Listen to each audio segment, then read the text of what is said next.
Well, he's a cutie pie. I might put him in Potomac. Okay, yes. Yeah, he can come right on to Potomac.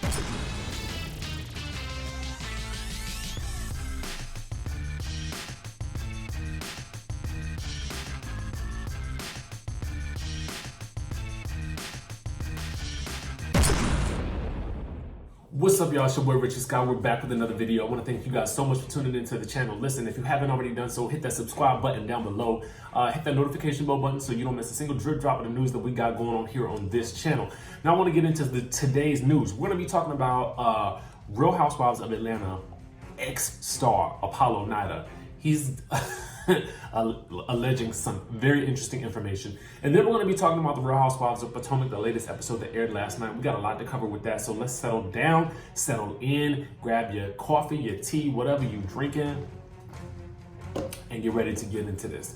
Now, let's start off with Apollo. So apparently, guys, now, I thought he was in the halfway house, but several news outlets are reporting that this man is back in Atlanta and he's working at a barbershop. So he moved back to be allegedly closer with the boys. Now, you know he has two sons with Phaedra Parks, right?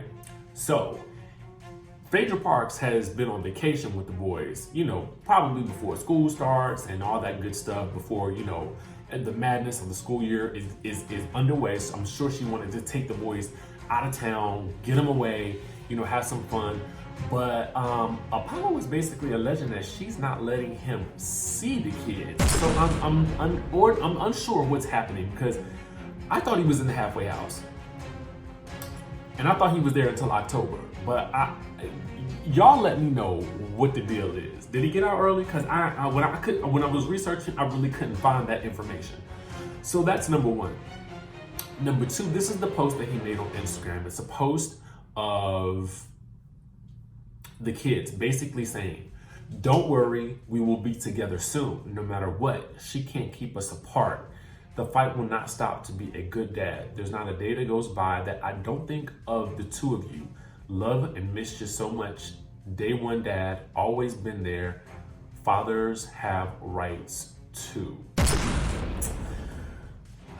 This is a tricky situation for me, and I felt like it would be a good news story to kind of coincide with what we got going on the Real Housewives of Potomac.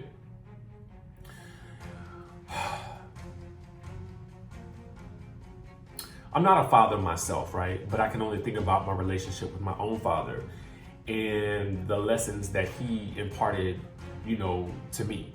Now, so I can't really speak on what it's like to not grow up without a father, so I don't really know that aspect of it. But I think it's difficult because the man has been in prison for the last, several years.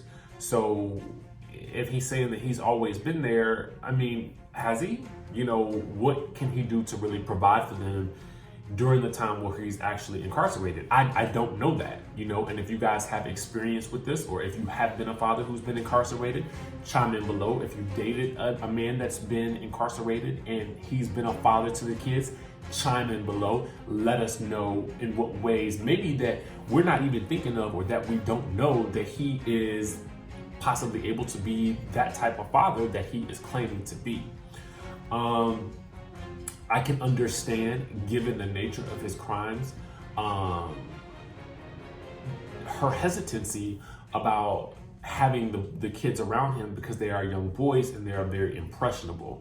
However, if he has learned his lessons, I almost feel like, you know, when a person has done their time and they've served their sentence, I kind of feel like you sort of have to give them the benefit of the doubt at that point to, you know, live a better lifestyle and to be that father. So I'm sort of in favor of him being able to see the kids and for them to work on some way to co-parent in a way that is cautious of potentially where he is at this point, mindful of them seeing him in any type of negative setting. But if he is in Atlanta and if he is working as a barber at this point, so he is doing his part to regain his place in society, I felt like then he's making the necessary steps to get back in and be that type of father that he clearly is trying to be, right? Conversely, we're gonna switch over to Real Housewives, and you guys let me know your opinions about that down in the comments below, and I know that y'all got them, so let me know. Let me know if I'm on the right path or not. I mean, I'm okay with not being correct. I'm okay with having my train of thought and you guys having a different train of thought, because we can learn from each other.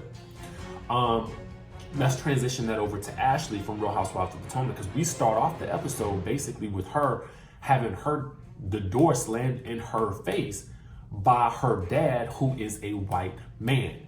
Now, we have photos of her dad. Okay, let's look at these photos and then let's talk. Let's look at these photos. Now, on the one hand, we have her dad, and on the other hand, we have Michael Darby, the man that she is married to, the father of her child. Now, we know at a certain point in some way, shape, or form, there is a daddy issue here. And I feel like we can see that being played out in the fact that she has married this older white man.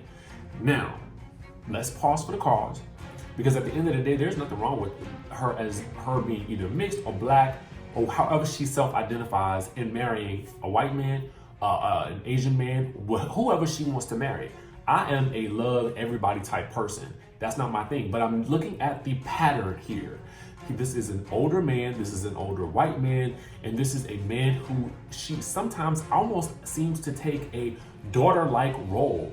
And I don't mean that in a nasty, creepy way, and I'm sorry if it comes across like that, but I just get this sense in my mind that he is the daddy in her life, if that makes any sense. Do y'all get what I'm saying? I'm not trying to be salacious or anything like that with what I'm saying. I'm just speaking from what I see on the screen and what I'm seeing in these photos. I really honestly feel like she looks at Michael as the daddy that she never had. Bottom line. Now y'all comment below, let me know what y'all think, because I know y'all got opinions and I want to hear them. So let me know what you guys think about that below.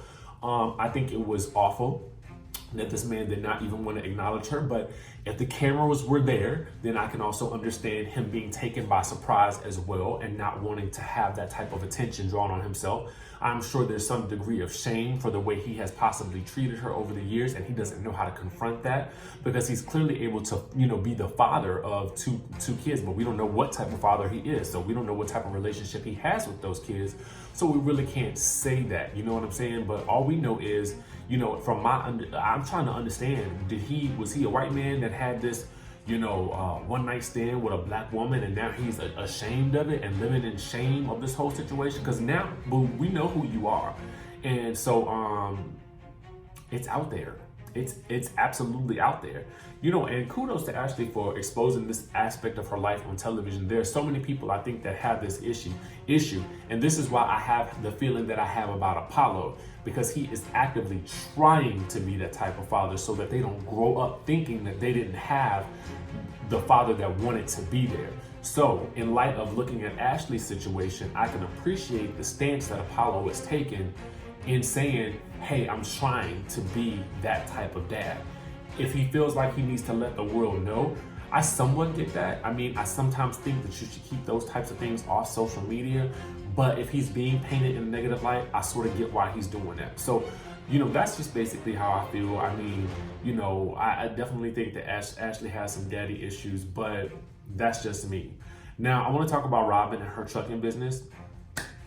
I have a friend who's into the trucking business, and he says that it has its ebbs and flows. So I think that Robyn is right to be cautious about gearing into this new enterprise, because listen, I'm sort of under the belief that you master one thing and then you move on to the next. So if she feels like she's mastered this real estate thing, then I say go ahead and expand the empire. But I would almost want to see her get a couple more houses under her belt before she moved on to the next thing. Like, fully go ham with that one thing before you step foot into another, because then your attention is going to be distracted. And girl, it took you 10 months to get this one done. So I'm not saying that it's an easy feat, but what I'm saying is you've clearly done it because the finished product looks amazing. So I'm excited about that. And I'm excited to see the realness and the real growth, because despite the fact that Giselle is probably the more popular green-eyed bandit, I feel like I get a lot more realness from Robyn, to be very honest with you. I feel like there's a little bit more transparency there. There's a bit more relatability there. Although I feel like Giselle is hella entertaining, I just kind of feel like, you know, we get more depth with Robyn. And I like that. I really, really like that. And I feel like you need at least one somewhat level-headed person on every show. Although it's almost kind of looking like Karen is taking that level-headed approach, but I don't want to speak too soon. And speaking of Karen, I definitely appreciated the scene with her releasing the balloons with her sister. I thought that was awesome. I've definitely done that for family members of mine, and it was an amazing experience. Let me know if you've participated in something like that before as well. Conversely, seeing Candiace with her mom and her sister was quite interesting. I am here for a wine tasting anyway, so I really, really appreciated that scene. But I think Candiace, I think that Miss Dorothy still needs some work. I think she does.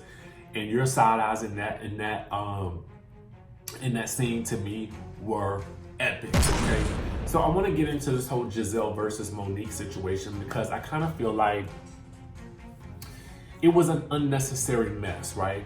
I felt like what Giselle was actually upset about was not something that I would be upset about. I felt like it was causing mess to have some mess to talk about.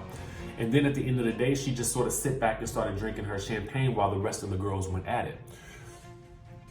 What Monique said to Ashley, I would not have taken in a negative way. If she's saying to Ashley, I don't necessarily feel like they're either being supportive or that they really like me, why not just simply pull her to the side and have lunch with her and say, yo, like, Ashley told me that you felt like this, and I want to know why you feel like that, and maybe how do we make it better? How do we resolve it? You know, I think that's what we would do in real life, but of course this is TV and we need some entertainment, so Giselle came in guns blazing and made it entertaining.